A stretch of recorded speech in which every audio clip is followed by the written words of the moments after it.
We are starting our next session. We have a great panel in store for you on our Dam for Healthcare Day. The title of this session is called Chaos to Calm, Mastering Healthcare Workflows with DAM. And our moderator is Charlene Lewis. She's going to introduce herself in the panel. So over to you, Charlene. Thank you, John. Hello, everyone. Welcome to Chaos to Calm. I was just joking with everyone saying that they're the doctors of the dam, writing prescriptions and taking care of everyone. We want to just encourage everyone to jump into the chat panel, please. We've got some great topics and we're excited to get started. And again, use the chat panel and then hopefully we'll get to see you in the lounge after. So why don't we start with intros? So I am Charlene Lewis and I have been in marketing, creative services, and DAM, and a lot of other areas for over 30 years, and currently just working on Adobe and trying to see where that's going. So I'm going to turn it over now and to Katie Simpson. Katie, if you can give us a little intro, and then we'll get started, and JoAnn, and then Vic is right after. Yes, I'm Katie Simpson, and I have been in marketing for many, many years, initially in experiential marketing, and then moving into the digital space in 2018, where I was working on digital asset management for MedPage Today, and then recently took a new position as Director of Regulatory Promotional Operations for CoLab, which is a Publicis health media company, so an agency, so getting a new view of a different slice of the business. Absolutely. Congratulations. Congratulations. Wonderful. JoAnn, do you mind going next? Sure. Hi, everyone. My name is JoAnn Genzanto. I work at Merck at their world headquarters in New Jersey. I manage a team of 8 librarians and a system support manager. Our whole team sits in global marketing. And I own our DAM for marketing. That is both the system and the business process. I started my career at Merck. I've been at Merck for a very long time. I actually started on the creative side. Then I moved into print management. And as print transitioned into digital, I was asked to oversee our DAM and to help implement the new platform that we are currently working in now. And I just wanted to throw out that I think I have a fantastic job, and I also have a very fantastic team who are online today. Absolutely. Thank you for that. I've always thought that every time I'm enthralled by our conversations, JoAnn, because there's so much you have done with the systems, and I always say, let's look at what they're doing. So that's a good way to look at it. And of course, last but not least, Vikas, can you please give us a little intro on yourself? Thanks, Charlene. I'm Vikas Haridas. I'm one of the DAM consultants based in the UK. I'm working for Comwrap Reply. Comwrap Reply is a boutique agency that specializes in digital transformation solutions, working across content, data, and the DAM.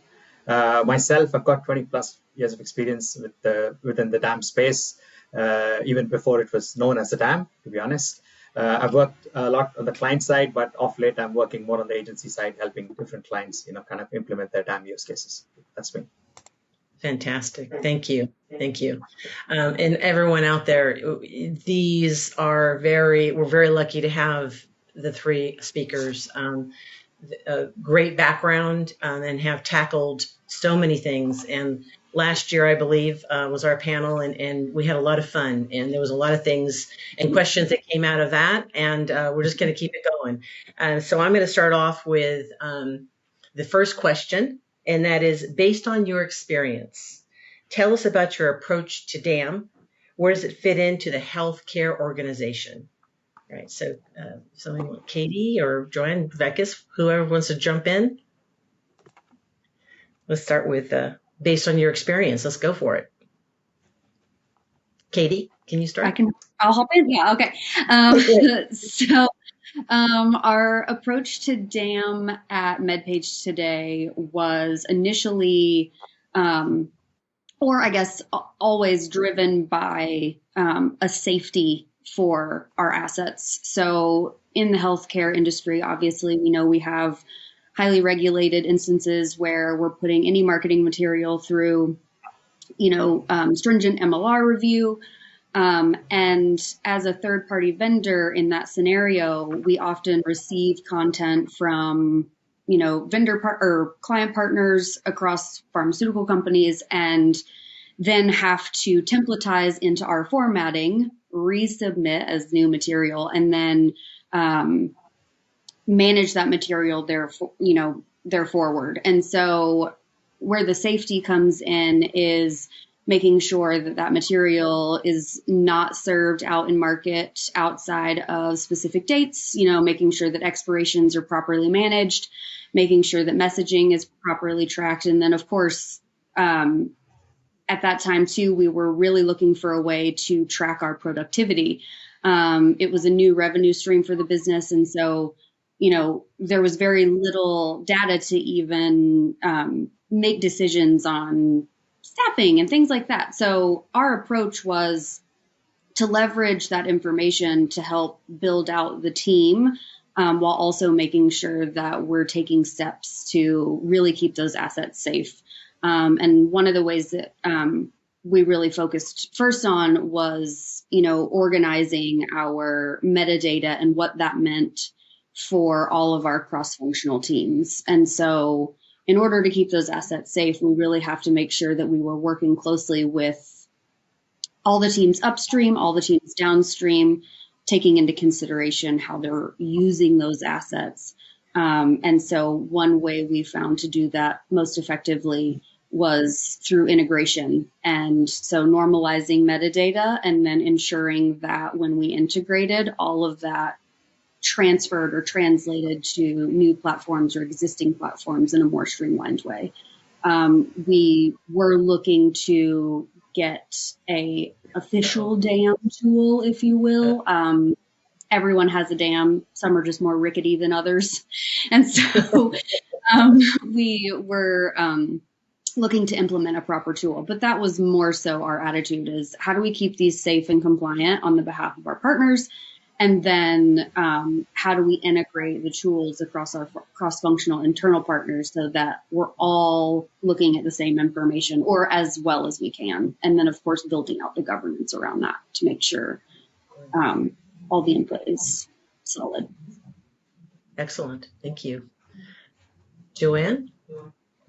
Sure. So for us, our DAM sits, as I said earlier, within marketing. That is where most of our end users, in fact, I would say almost all of our end users are.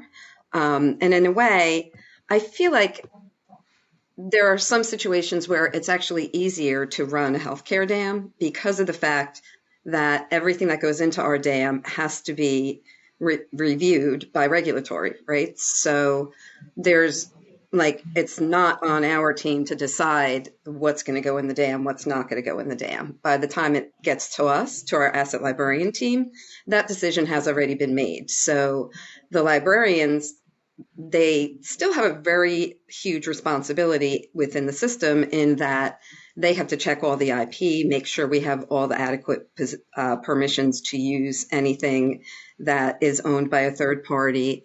They have to check all the metadata to make sure all the metadata is correct so that when end users come in, they know exactly how they can and can't use those materials. And also, because we've embedded the DAM into our medical legal review and approval system, what this really does is it really helps everyone to make sure that everything you see in the DAM is a valid use and has valid information. So if something is expired, it gets expired immediately. If IP expires, it's right there, and we can make sure that the expiration ties back to the original materials that use that IP. So it's a very clean system that starts with regulatory and is driven by the regulatory review. But then, we have the ability to really have a robust system behind the scenes after that. That's great. Wonderful. And Vikas, I'm sure you see a lot being a consultant. I know that I do. And so I'd love to hear more about your experience. Yes, Charlene. I definitely agree with what JoAnn and Katie have shared in terms of their experience of how do you approach a DAM use case. I think what I've seen fundamentally shift is at least over the last let's say maybe a couple of years, there's more focus on the DAM ecosystem than it was before. Previously, DAM was almost looked like, okay, there is a tool that is going to come and help us solve our problems with assets. Now organizations are much more willing to look at the holistic perspective of what does a content supply chain look like, where does a DAM sit in the entire ecosystem.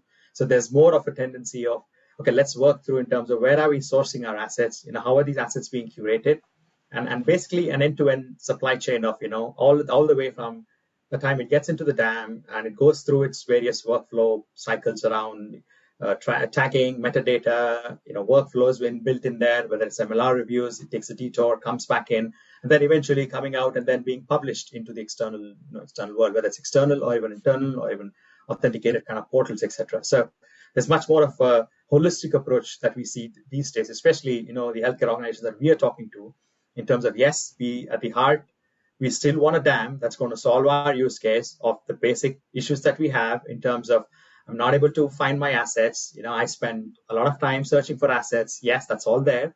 We're going to fix that. But then there's this wider perspective of, as much as we're going to do that, but hey, let's look at this much more end to end and kind of target it that way. So we still do the problem solving. We still do the analysis with our clients on how can we help improve, what aspect of the DAM should you leverage it when.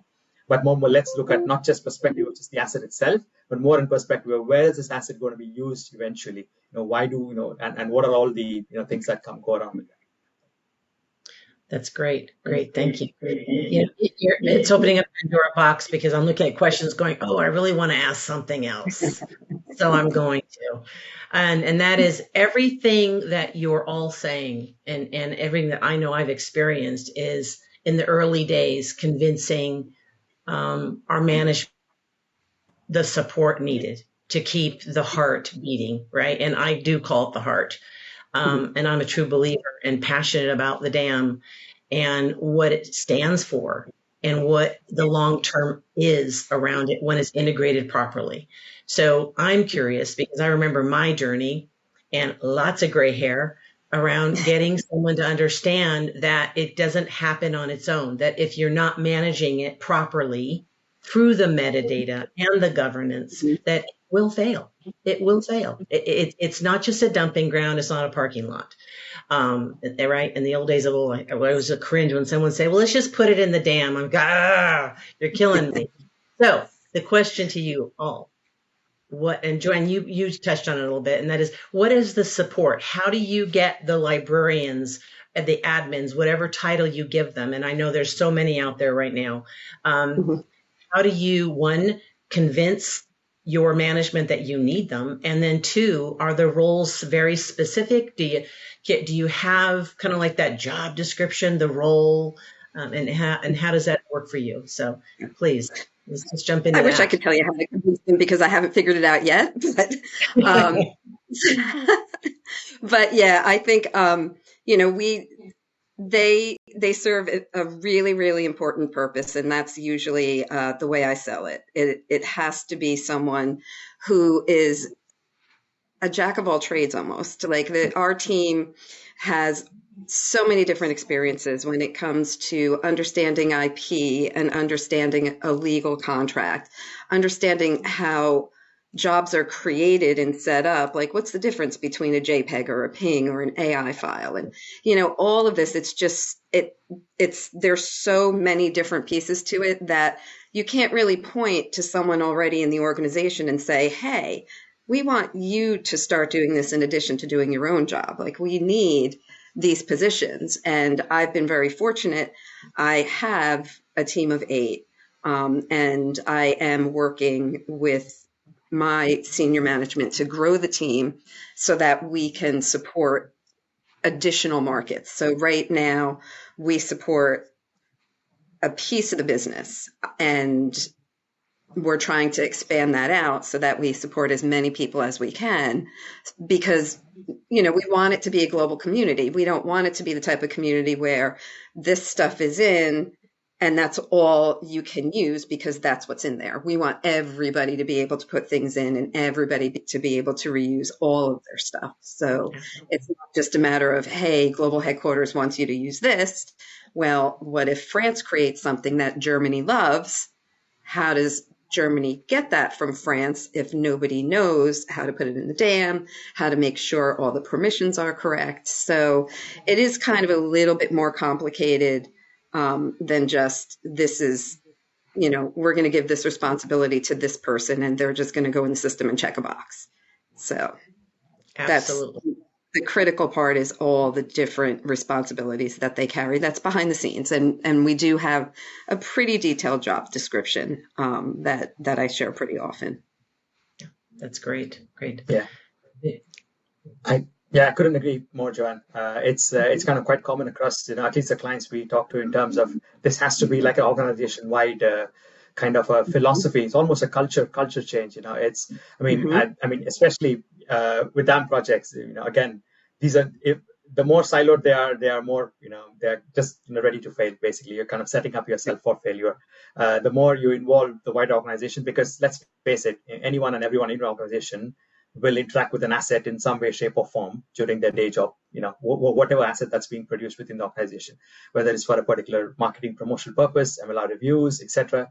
They are going to be interacting with it. So how do you kind of keep them involved, keep them engaged, collaborate with them in terms of anything that's happening, projects that are, upcoming. There's a new tech that's coming in place. I'm a massive believer of the DAM world. It's all about the process and the structure that you put in place and the collaboration that you've got in the organization. It's less about the tech itself. I know the vendors won't like me saying this, but it's generally less about the tech. It's more about the framework and the process that you've put in place, which will enable you to kind of empower your users, across. So then it becomes less of, you are a metadata manager or a DAM specialist. So that's not my job. That's his job. No, it isn't.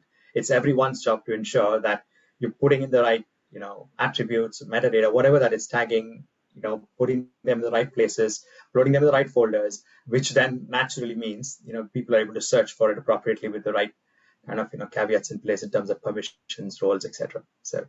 Right. Katie? Oh, you're on mute. You're on mute, Katie. We want to hear you. Goodness. Okay. Had to be somebody, I guess. So our approach, I think, was a little more organic too. So like I said previously, it was kind of a new revenue stream early on. And so we were just trying to find our way. But I would say that to Vikas's point earlier, that it has to be kind of a culture shift. We had to start within our team and even shift our perspective to understand that these assets have a story of their own, and it relates very directly to the health of the business, I believe, especially as a third-party vendor, where that material is, majority our livelihood. So, we had to first start speaking to the culture, tracking what we're actually producing, and look at the numbers. That is what I found to be most effective, is being able to say, look, we built this many assets, this many times for this many brands. Here's the growth quarter over quarter initially, whatever history you may have, even if it's just baseline, let's start a conversation. And then by being able to report on those via really strong metadata, which was a result of governance and, the process and the technology. But being able to speak to those numbers really, really, really helped when we started talking about tools and roles on the team. Eventually, we were able to show that, after 200% of growth in asset production and some, technologies maxed out, that we for sure needed a way to have focused efforts in this. And so we hired a librarian who I would say focuses on the metadata, the governance, and the ingestion of assets, because similar to JoAnn's point, we do want to make sure that people have access to it and there's no real solid gatekeeping. And then after that, we would then we would QA and focus on the output of those. And it kind of created a triad. So someone focused on the ingestion, someone focused on the output of those assets, and then making sure we had really strong QA governance to make sure they're meeting all those expectations. But that was kind of the result of it is we had kind of 3 pillars of our DAM approach outside of the technology to make sure that we're taking in and putting out everything that is quality. That's great. And obviously, you have people that, like you were saying, everyone has a job and a role, and everyone's looking at what's critical. So that leads then into who's determining that. What is the governance? What are those business rules? And how do you go about? I mean, everyone has a different opinion on what governance even means. I'm going to bring in everybody. No. Okay. Let's center this information. So I'm always curious. And again, it doesn't have to necessarily be governance. Sometimes it's just those business rules that you're developing through the DAM. And this is like, you want in, this is what you have to do. Right. So how is your approach to building the governance, the business rules? Who are those partners that you work with to make sure that everyone's understanding the importance of that?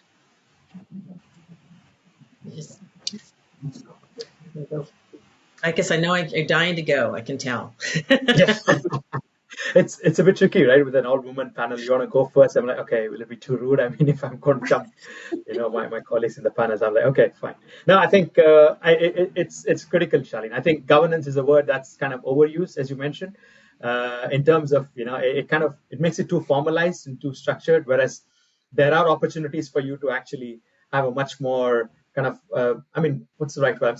Streamlined and much more kind of not necessarily that formal of a structure, but still come down with a structure in place that you need to adhere to, right? Because you've got compliance, you've got things that need to go through the necessary, let's say, audit or checks in terms of before they're pushed out, right? But I think, again, organizations are now, especially within healthcare, are now looking to relook at the governance approaches or the workflows, the frameworks that within the organization to understand actually not everything that we work on the DAM side needs to be this rigid or needs to follow this particular workflow. There are certain assets, obviously, which need to come down this route because they are confidential, they are patient related, they need to be checked, they need MLR, etc. But there are also marketing promotional assets which necessarily don't need to go through this exhaustive process. So it's about being how nimble and kind of flexible can you be. It's not easy because it's easy to talk about it, but to actually implement it on the ground and especially get a buy-in and have different organizations and teams work in different ways based on the assets that they are involved in. It's not easy, but then if you get it, if you can nail this, that's kind of that helps. It goes a long way in terms of you achieving your DAM use cases. Yeah. I remember the days very well, trust me, around, just simple rules like, no, I need the high resolution, not the low resolution. And they're like, what? I'm like, yeah, little things like that, that in the early days. And now everyone understands. So again, JoAnn, did you want to kind of speak to, I know that Merck has done, again, those rules, I call more of the business rules. Yeah, so we have governance that oversees the entire platform. So it's not DAM specific, but there is a representative from my team who is on that governance, who looks at everything that's proposed with the lens of how would this impact asset management? How would this impact the asset librarian? So anything that is presented to that overall governance is seen by that point person. Other than that, when it comes to DAM specific, it's really much more, and the people on my team will probably laugh at this, but the way we really handle it is basically we just sit down and we toss around an idea like, hey, we notice this keeps happening. What should we do to fix it? And we fix it and change our guidance and move on. So we don't have official guidance, governance just for DAM. But again, we're kind of embedded in with the whole entire system governance. And it kind of makes it works really well because we're the ones behind the scene who see everything that's going wrong, and we get the calls from the end users. So there's not really much we have to do to get buy-in from anybody else. If it's a system change, then my representative on the main governance will take that and present it to main governance, and that has to get approval. But, for simple things like, are we going to let them put in a JPEG? And, I'm sure they're still laughing because that was our big topic this week. We decide, we make the decision because who's better than us at knowing that, Yeah, absolutely. So. Absolutely. Katie, I know that just from the past, I know that you've got a lot to say on this as well. So yeah, for governance, I think it was a little bit of a combination between what's already been said. So I think a little bit is, yes, we have to navigate the holes we didn't foresee when we put up the initial processes. A lot of our focus is iterative progress as well, just because we can't uproot existing, or we couldn't uproot existing workflows necessarily. So we kind of had to work around some of that. So for governance, it is more of a best practice guideline scenario where we take those out to our cross-functional teams. We do trainings, retrainings, we communicate, pretty significantly when things are changing, and even before to get input to make sure that we have, the stakeholders' insight into how it will affect them. But generally speaking, it's business rules. And then the other side of that is managing it pretty strictly with permissions. So as we're setting up integrations, there's a lot of automation that we leverage, and a lot of that we can say, you can't get into the system without these particular fields. Like we just can't take it if you can't give us this amount of information and things like that. So we do leverage a lot of automation and permissions in that way. But always knowing that in healthcare marketing, the rules are what they are until they aren't. So especially when you're dealing with multiple pharmas. So you always have to leave room at least for the exceptions to have a discussion and talk about how to handle it. Yeah, you have a little bit more difficult because you are on the other side of what I do. So you have like 15 different me's to deal with. Yeah. Yeah. When I left MedPage, we had 90 pharmaceutical partners. And so all of them have a slightly different approach to handling all of it, from the reviews to asset management. And so we do kind of have to create a Venn diagram to make sure that our governance isn't too strict that we eliminate accessibility for one of those partners. So, and you can tell everybody that ours was the best, right? I know robust for you guys. So. I like it. Always. I call it the bob and weave scenarios. It's just, that's what a dam is. If you think that you're going to walk in and it's going to be all set up for you, you are sadly mistaken.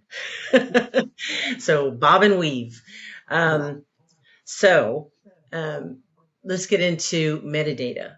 Another really critical, because it changes, right? And so if it doesn't change, what's wrong with you? Because as we progress and as we see the development, how often do you find that metadata is the critical redo, kind of like, like revisiting? What do we do? Do we bring in somebody? And I'm always just at wonder, because right now I'm going through the metadata hell, because I can't get people to even understand what taxonomy is. So I'm like, might be time to bring in somebody who can actually lead this, right? So that I don't get more gray hairs and I actually don't kill anybody. So by bringing somebody in, so I'm just curious, how do you approach that?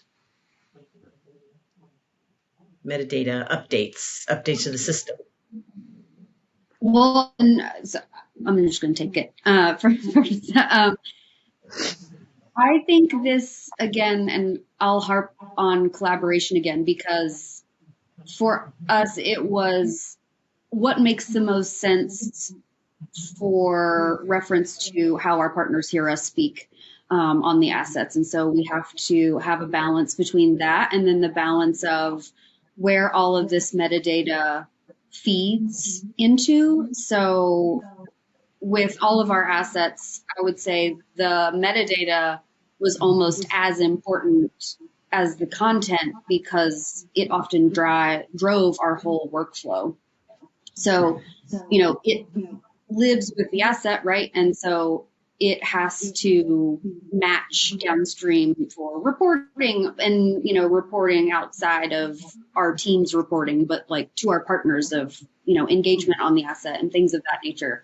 And so I will say, I believe that metadata is like the lifeblood of all of this, but I will also say that we had to make sure that when we changed something, that it was a discussion across all of the teams that it would affect, again, because they may have automation set up from a previous workflow, and this asset is now under a different name, but yet the functionality of it is related to the old term.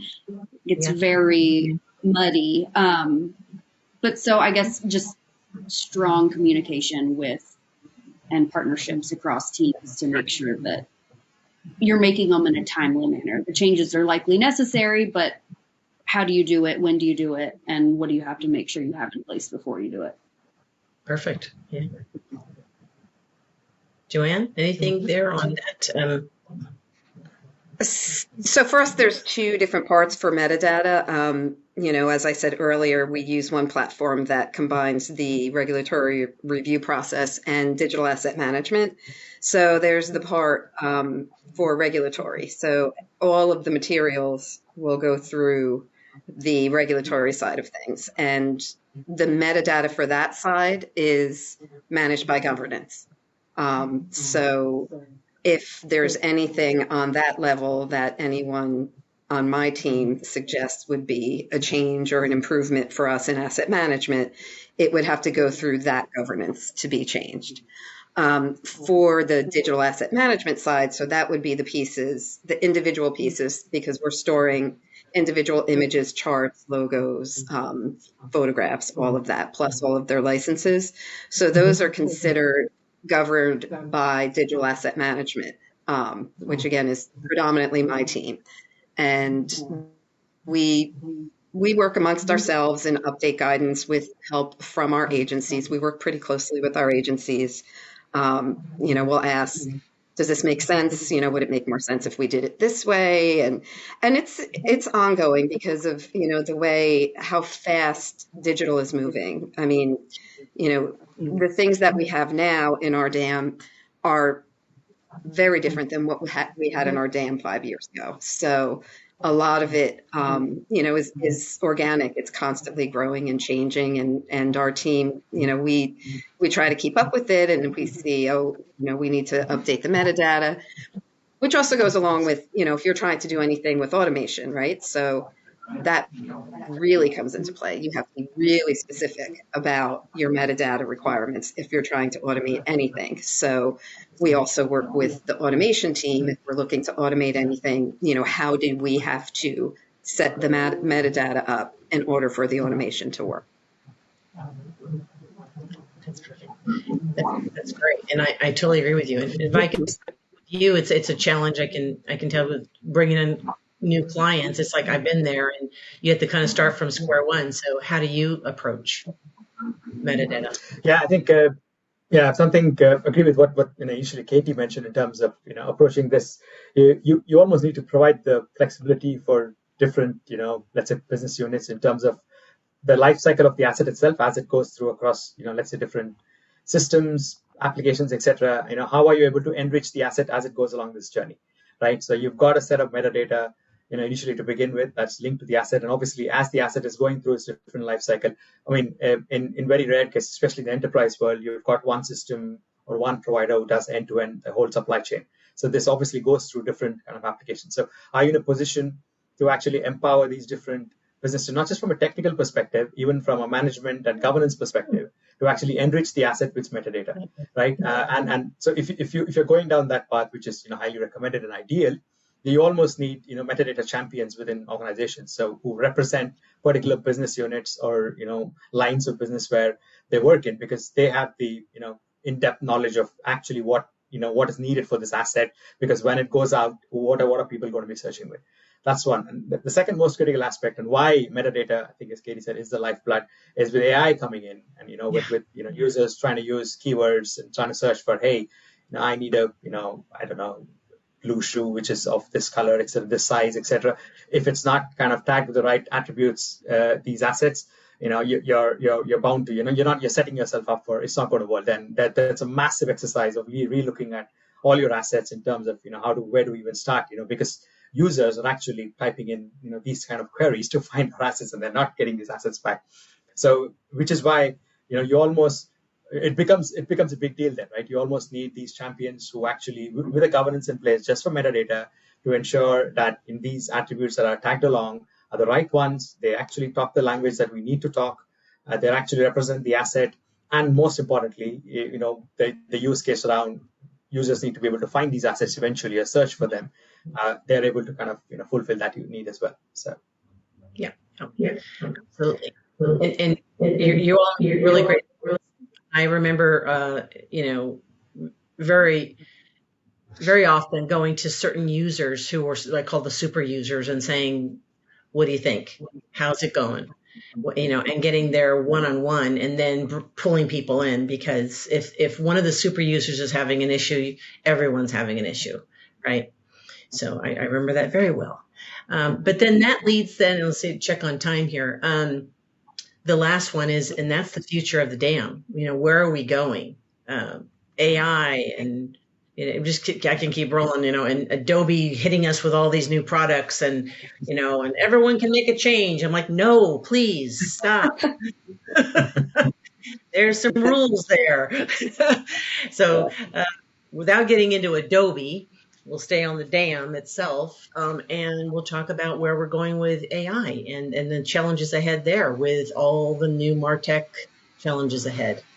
So who wants to take this one? Good drink? I can start. I could take it because my answer is pretty easy. I don't get to make the decision for us. So, right now it's AI is a no-go while the company feels its way through and develops their own policy company-wide. And then once that's in place, we'll kind of spin it off for DAM policy as well. So it's a little bit bigger for us as an organization. They're not just looking at, what does this brand want to do with AI in the US market? They're looking at the company as a whole. So, and until they have that policy in place, we can't do much. So, yeah, that makes perfect sense. Yeah. But I'm sure now that you're going to be on the agency side, they're going to be being pushed there. Vikas, I'm sure you see it constantly, where everyone's like, what about AI? Let's bring it in. You need it. Yep. And we are too. If our answer is not yet, we promise you soon, not yet. Yeah, that's good. No, that's true, JoAnn. I agree with what JoAnn said. I think it's the buzzword. It's out there. Everyone, especially leadership, want to see what it is. What does it do? Is it going to help, etc. Yeah. But don't have a clear idea, or not enough as clear an idea in terms of how do we actually kind of get it down to the ground level, and where does it actually have an impact, right? So this is where we are kind of working with organizations. It's kind of within healthcare itself. It's kind of interesting to see the maturity model across organizations. We have organizations like what JoAnn alluded to, is in terms of don't even utter those two letters. We are not ready for it. We don't even want to talk about it. So that's complete no-go. Whereas we have other organizations who are willing to kind of work with us to identify these pockets of use cases where we think it's kind of more relevant. Right, it's fairly obvious, right? AI came in as this big shebang around. It's gonna solve everything. You don't need anyone anymore. It's gonna be automate everything. Clearly it's not, right? There are loads of issues around use of AI, ethical use, security, data privacy, compliance, etc. Yeah. Especially in regulated industries. So let's not forget that. But then, having said that, there are still a small set of organizations who are willing to kind of take a punt on, can we look at automating our metadata? Do you think AI can help us with this, right? So, but then, they're because of the issues that are surrounding, generally around the regulatory industries, you almost start looking at a very smaller use case around promotional material, which are not, which are okay for consumption publicly, kind of being targeted with that side. So, yes, it's coming. It's only a matter of time before, let's say, this becomes as JoAnn alluded to, technology, evolves, it is evolving quite rapidly, and AI is the hot thing right now. Is it ready for us to kind of take it and run with it? No. But, is it ready in a position? Are we in a position where we can start having conversations around, where would this help us here or not? Yes, definitely. That's where we are. Yeah, absolutely. Katie? Yeah, I will be interested to see from the agency perspective how it starts getting utilized. Back to AI being a hot topic, I think that's true, and I think people are trying to find all the pockets they can fit it. I am skeptical of it in healthcare for a multitude of reasons. One being, the I don't want to say unreliability because that's strong, but in talking with potential tools, I will say my question is always, I always hear the AI needs to learn, that it takes time to keep up and it needs to be educated, and who's doing that education. And so when you're partnering with these tools, my question is always like, will we have a role in that education? Are there actions for us to be taking when we see tags applied incorrectly or correctly? Is there a flag to say, oop, you did that right? Or, oop, nope, that's not a blue shoe, it's a purple shoe.